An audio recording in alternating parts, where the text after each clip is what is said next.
Thank God later, like, he really didn't need to know where my dad was, like, in an emergency. Little Ward, the gym on fire. Where your daddy at? Where your daddy at, Byron?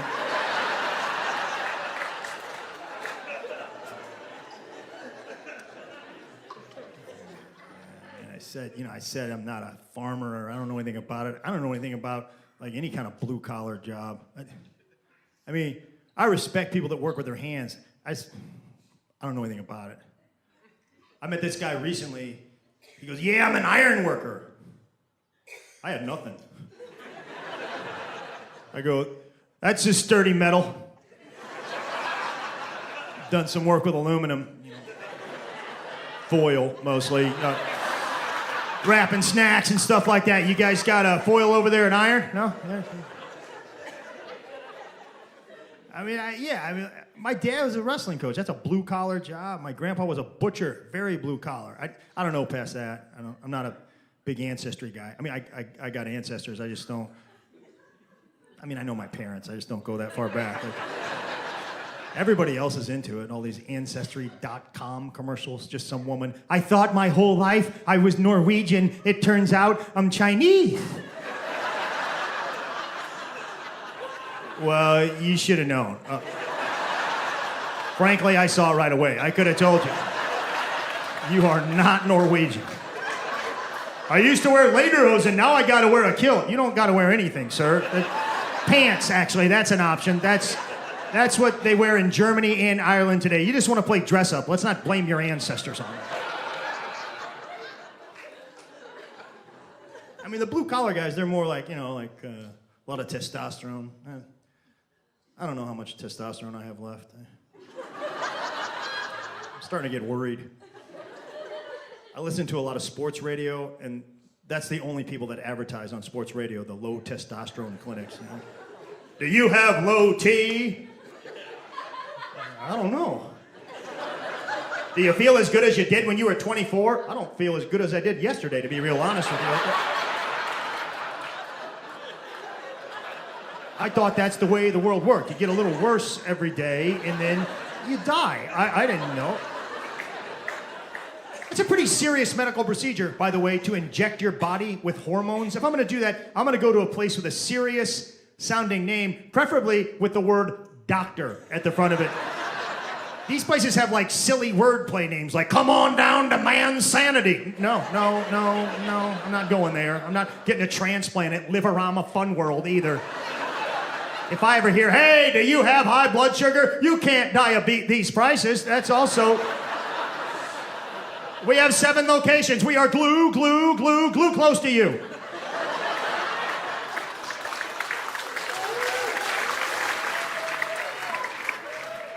Not a farm guy. I'm a suburb guy. I'm a suburb guy. And, I think a lot of people say the suburbs is like a soft life. Like it's easy. It's not. It's tough. There's a lot of tough stuff. I had a problem at the Red Lobster the other day. It was serious. I mean, here's what happened. My waitress thought that I was poor. I'm not, okay? I'm not rich. I'm not gonna stand up here and brag to you guys about how much money I make, but let's just say I can walk into a Red Lobster and get whatever, okay? Like, I'm making that kind of cash. Like, I'm pulling that down. I'm not saying every day, but I'm saying 2-3 times a month I can walk in there, and I'm not looking at the prices, okay? And not just during Lobster Fest. I'm saying on a regular Tuesday, I'm doing fine. And I was wearing like my 3rd best shirt. This is 6. I didn't look poor. Here's what happened. I go, I'll take the trout and I want some asparagus. She goes, oh, sir, asparagus is a premium side. I was like, what does that mean? It's real good? She goes, no, it's extra. I was like, how much? She goes, $1.29. I was like, I can swing it. I mean, I'm gonna have to call my guy. We're gonna have to move some stuff around. Probably put off retirement for a couple years, but I want the asparagus. Matter of fact, I want 3 asparaguses, or three asparagus. What I'm trying to say is I can spare a guy, okay? I got plenty of guys. I'm gonna keep the girls, but I don't like it when they tell you how many sides you can have at the restaurant. I went to this place, I go, I'll take the salmon, I want a baked potato, and I want to serve. You only get one side. I get however many sides I say I get. I'm a grown man, all right? I decide the sides. I'm the side decider. I'll make it rain sides up in here. I want all the sides. I want them all twice, okay? I want a baked potato twice. And I'm not talking about a twice baked potato. I want 2 baked potatoes side by side. I want a roast beef sandwich. Sir, that's on a side. Well, then you put it on the side. I call the shots. Yeah.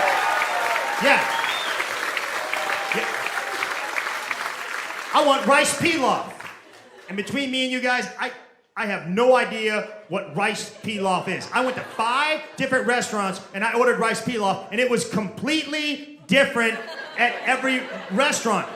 These pilaf farmers need to standardize their product. I'll tell you that right now. Like, I Googled it, very loose definition. From what I can tell, rice pilaf is rice with anything else you want to put in it. Anything. You know, sometimes you drop your phone in the toilet and you got to put it in rice to dry it out. Technically, that's rice pilaf, okay? That's a Pilafian dish. So yeah, man, the suburbs, there's stuff that happens there. I had a problem at this place called First Watch. It's a breakfast joint, you know, a tough place, and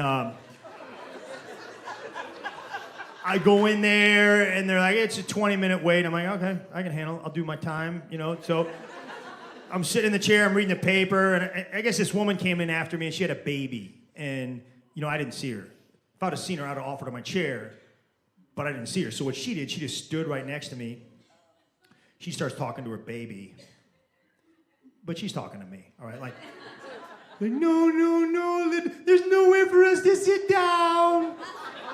There's nowhere for us to sit down. There's nowhere for us. I'm like, oh, I'm sorry, ma'am. I didn't see you here. You can have my chair, you know? And then, you know, I stood right next to her. I didn't have a baby, all right? So I just started talking about newspaper. I was like, nah, newspaper, we got to give her the chair. Nah, the tactic she's using, that's called passive-aggressive newspaper. She's a gutless woman. And she is using her infant child in this charade. She's miserable. I'm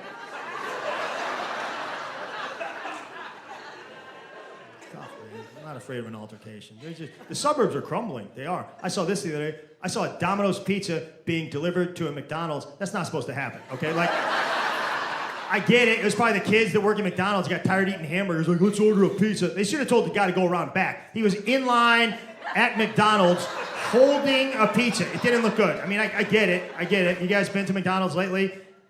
Everybody that works there is a kid. Everybody. I want to talk to your supervisor. We'll go get Mr. Smith. Mr. Smith's 15, all right? We would go get our district manager, but his mom said he had too much homework. He can't come to work until next Thursday. Customer service is gone. It doesn't exist, right? I mean, I just have a rule now. If I give you money, you just say thank you. That's it. You just say thank you, okay? And they don't do it. They don't say thank you half the time. I was in this place and I gave them like $300. I paid $300 for something, and the girl goes, "Hey, how did you hear about us?" It's none of your business how I heard about you. Why don't you just be happy that I did hear about you?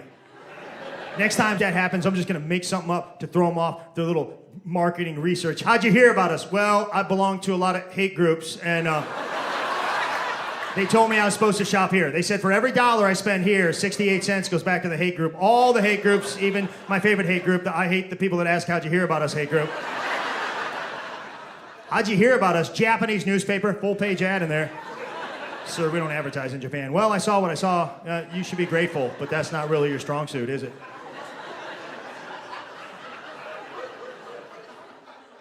I had another, this is probably like the toughest issue. I'll give you some background, okay? So my favorite snack is mixed nuts. I like mixed nuts. And like, when I eat mixed nuts, I don't have 9 mixed nuts. I eat as many mixed nuts as I can until I'm very uncomfortable. And then I have 11 more handfuls of mixed nuts. Like, that's So I go to this, I was in the hotel and I go to the gift shop. I'm hungry, real hungry, and I see these. I don't even see the whole package. I just read the M and the UTS. All right, I'm like, I want it. It looks like a good package, like Experience nut mixers or whatever. So I get it. I don't even look at it. I pay for it. Don't look at it. I go up to the room. I don't even look at it. I start eating it. I'm watching TV. I'm just shoving handfuls in my mouth. And there's nuts in there, fine. But there's pistachios in there, fine. But they have shells on them. The pistachios have shells on them, and the rest of the mixed nuts do not have shells on them. That's wrong, isn't it? That's dangerous. Like that. Hey, thanks. Could you also put some toy army men legs in those mixed nuts? That's a crime. And the thing is, man, like it really bothers me because they're lazy. They are so lazy. Everybody knows pistachios. That's the easiest nut to take the shell off of. I mean, they hatch. They hatch. Nature does 83% of the work for you. You just flick it and they're open.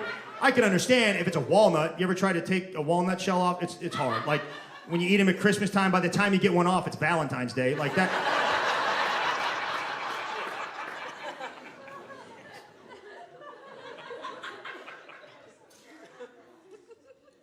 Yeah, you can tell, I mean, I'm kind of a complainer,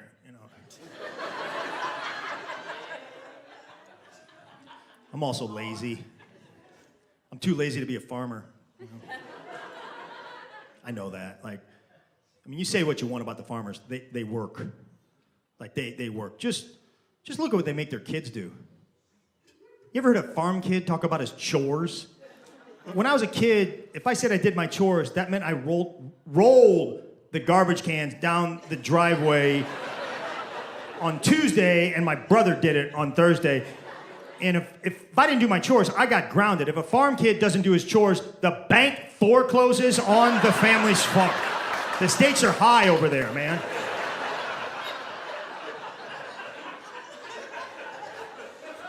So yeah, man, I'm lazy, Here's how lazy I am. I was at the airport the other day and my shoe was untied and I was like, I'm not feeling it.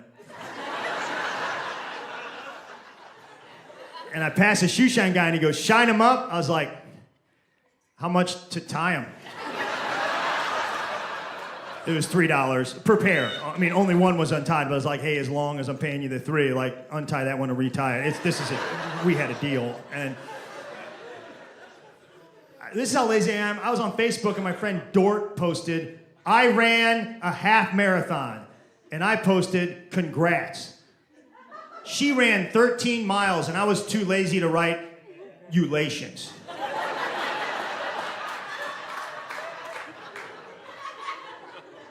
We're all lazy though. We're all lazy. Just walk around your house. Alexa, turn on the lights. Alexa, turn off the lights. Alexa, turn on the stove. You know it took me 3 weeks to realize? In order for that to work, you have to have Alexa.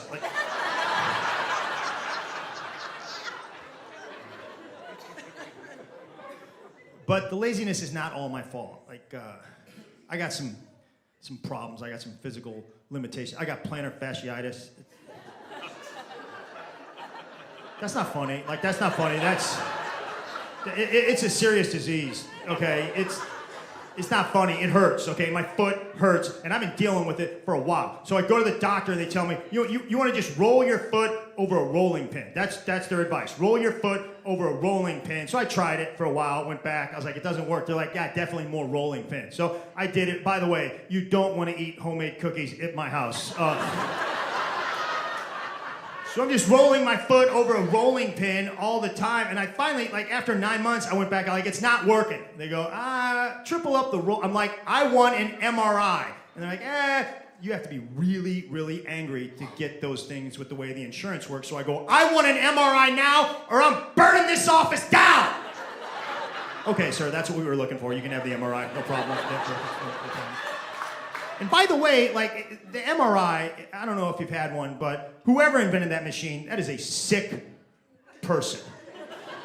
Here's how I think the meeting went. They're like, all right, we got this new machine. Now, the people that are going to be using it, they're going to be injured, so they'll be nervous. They're also going to be claustrophobic because we are shoving them in a tube. So the way we should put them at ease is to make this thing sound like they're being riddled with machine gun fire. You're in there. It's quiet, and then you hear.